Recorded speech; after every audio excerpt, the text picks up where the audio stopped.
Hello and welcome back to your physics class. Physics class में हम पढ़ रहे हैं क्लास 12 फिजिक्स, जिसमें हमने स्टार्ट किया है unit 1 that is electrostatics. Electrostatics में आज के क्लास का टॉपिक है गॉस लॉ। इसके पहले हमने पढ़ा है इलेक्ट्रिक फ्लक्स। तो electric flux for uniform field, non uniform field.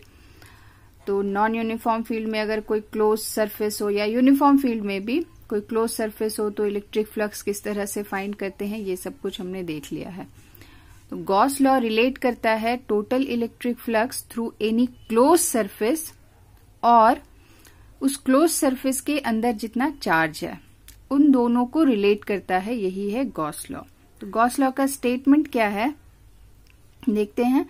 The Gauss law states that the total electric flux through any closed surface is equal to 1 by epsilon naught times the total charge enclosed by the surface। मतलब क्या है, total electric flux किसी close surface से जो होगा that will be equal to 1 by epsilon naught into total charge enclosed by the surface। मतलब उस surface के अंदर, क्लोज सरफेस के अंदर जितना टोटल चार्ज होगा सबका सम, सबका अलजेब्राइक सम।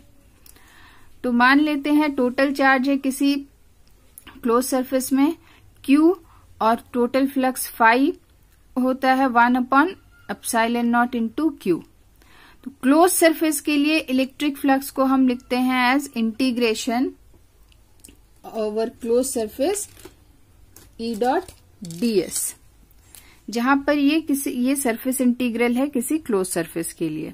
तो क्लोज सरफेस किसी भी शेप का हो सकता है। क्लोज सरफेस के अंदर चार्ज Q अगर है तो total electric flux will be equal to total charge divided by epsilon naught. ये है integral form of Gauss law. इसको mathematical form of Gauss law भी बोलते हैं, जहां पर एप्सिलॉन नॉट है परमिटिविटी ऑफ फ्री स्पेस। तो ये गॉस लॉ को हम किसी भी शेप के लिए प्रूफ भी कर सकते हैं। बहुत सिंपल प्रूफ है। प्रूफ करने के पहले एक टर्म है हम यूज करते हैं जो रेगुलर यूज करेंगे, दैट इज गॉसियन सरफेस। तो गॉसियन सरफेस किसे कहते हैं पहले वो देख लेते हैं। गॉसियन सरफेस है एक मैथमेटिकल कॉन्सेप्ट है, मतलब इमेजिनरी सरफेस हम इमेजिन करते हैं, ड्रॉ करते हैं एक चार्ज को इनक्लोज करके। तो उसकी कुछ प्रॉपर्टीज है। An imaginary closed surface drawn around a charge is called a Gaussian surface। तो Gaussian surface मतलब एक क्लोज सरफेस होगा जिसके अंदर चार्ज है या कोई चार्ज डिस्ट्रीब्यूशन दिया हुआ है, उसके अराउंड एक क्लोज सरफेस ड्रॉ करेंगे तो वो Gaussian सरफेस कहलाता है। Gaussian सरफेस की प्रॉपर्टीज है कि it is an imaginary close surface, it never touches the charge. जो भी चार्ज डिस्ट्रीब्यूशन होगा उसको वो सरफेस कभी भी टच नहीं करेगा।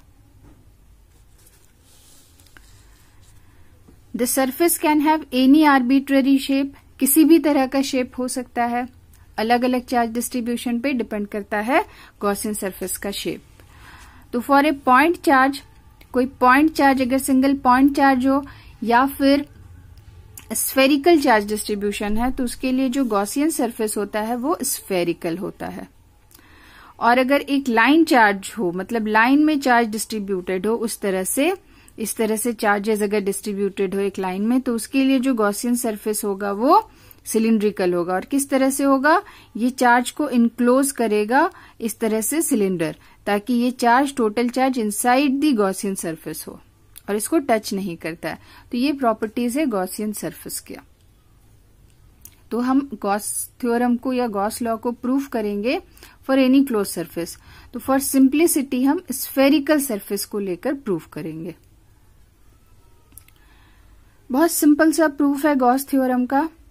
तो यहां पर हमने अज्यूम किया है एक पॉइंट चार्ज है Q, किसी पॉइंट O पर है। तो पॉइंट चार्ज के लिए गॉसियन सरफेस स्फेरिकल होता है। तो यहां पर एक स्फेयर ड्रॉ किया है हमने जिसका रेडियस है R। तो इस गॉसियन सरफेस पर electric intensity due to this charge will be same. हर पॉइंट पर सेम होगा पॉइंट चार्ज के लिए, जिसका फॉर्मूला होता है 1/4π Q/r²। तो R is the distance of the surface from the charge या रेडियस ऑफ द स्फेयर। तो यहाँ पर किसी पॉइंट P पर हमने देखा इलेक्ट्रिक फील्ड का इंटेंसिटी इतना है और ये डायरेक्शन पॉजिटिव चार्ज है तो रेडियली आउटवर्ड डायरेक्शन, मतलब सरफेस के पॉइंट सरफेस पर ये रेडियली आउटवर्ड मतलब नॉर्मल डायरेक्शन पे होगा। ओके, तो ये है electric intensity at point P। हमने अज्यूम किया है यहाँ पर एक small area element ds। Area element का जो एरिया वेक्टर का डायरेक्शन होता है वो आउटवर्ड नॉर्मल की तरफ होता है। तो यहाँ स्फेयर पे ये आउटवर्ड नॉर्मल मतलब रेडियली आउटवर्ड डायरेक्शन, तो यहाँ पर ये ds का डायरेक्शन है। तो यहाँ हम देख सकते हैं ds और इलेक्ट्रिक फील्ड दोनों का डायरेक्शन सेम है, मतलब दोनों के बीच का एंगल 0 डिग्री होगा, दोनों पैरेलल है। तो इस स्मॉल एरिया एलिमेंट से हम फ्लक्स फाइंड कर सकते हैं। फ्लक्स होता है dot product of electric field and area vector. तो इस स्मॉल एरिया एलिमेंट से इलेक्ट्रिक फ्लक्स हो जाएगा d phi that is equal to E dot ds। E dot ds को हम लिख सकते हैं E ds cos थीटा, जहां पर cos थीटा या थीटा जो एंगल है बिटवीन E एंड ds, पर यहाँ पर E और ds दोनों सेम डायरेक्शन में है तो theta will be 0 degree. Since E is parallel to ds, therefore theta is 0 degree. तो electric flux through the small area element ds is d phi is equal to E ds cos 0 इज 1, तो ये d phi हो गया E ds। तो ये small area element के लिए मिल गया इलेक्ट्रिक फ्लक्स। इसी तरह से हम पूरे स्फेयर को स्मॉल एरिया एलिमेंट में डिवाइड कर सकते हैं और टोटल इलेक्ट्रिक फ्लक्स जो हो जाएगा through close surface will be equal to integral over the entire surface, over the entire closed surface. तो electric flux through the entire closed surface can be written as phi is equal to closed integral E dot ds। और E dot ds का value हमने यहाँ पर निकाला है, that is E ds, क्योंकि theta is 0 degree.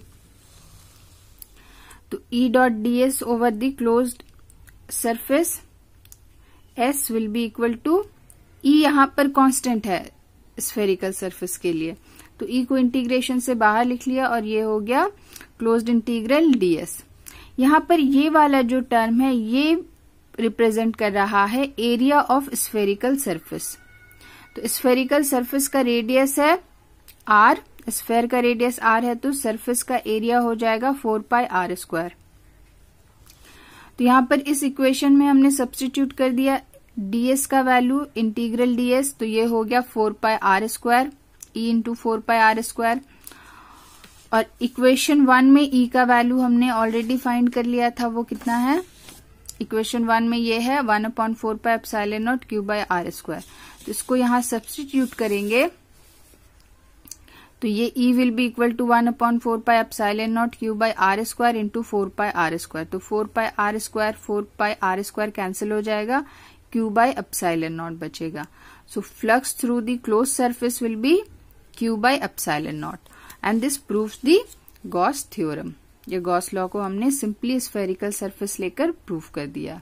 Similarly it can be proved for any close surface, but आपके exam point of view से ये सिंपल प्रूफ भी ठीक है।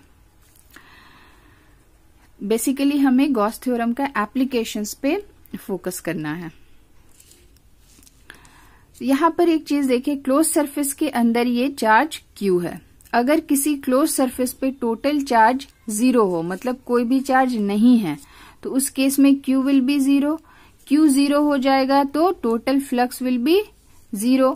Therefore if there is no charge enclosed by a closed surface, then total flux through the closed surface will be equal to 0।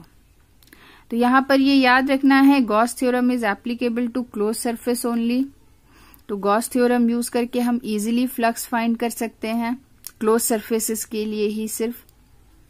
अगर total charge कितना है surface के अंदर पता है तो सिर्फ ये फॉर्मूला लगाकर हम आराम से टोटल फ्लक्स फाइंड कर सकते हैं। सिमिलरली इस फॉर्मूला से हम ये वाला जो इंटेंसिटी है, इलेक्ट्रिक फील्ड इंटेंसिटी, इसको भी कैलकुलेट कर सकते हैं। तो गॉस थ्योरम के एप्लीकेशंस में हम देखेंगे डिफरेंट चार्ज डिस्ट्रीब्यूशंस के लिए इलेक्ट्रिक फील्ड इंटेंसिटी को कैसे फाइंड करते हैं।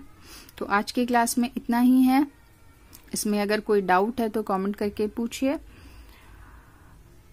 Thank you.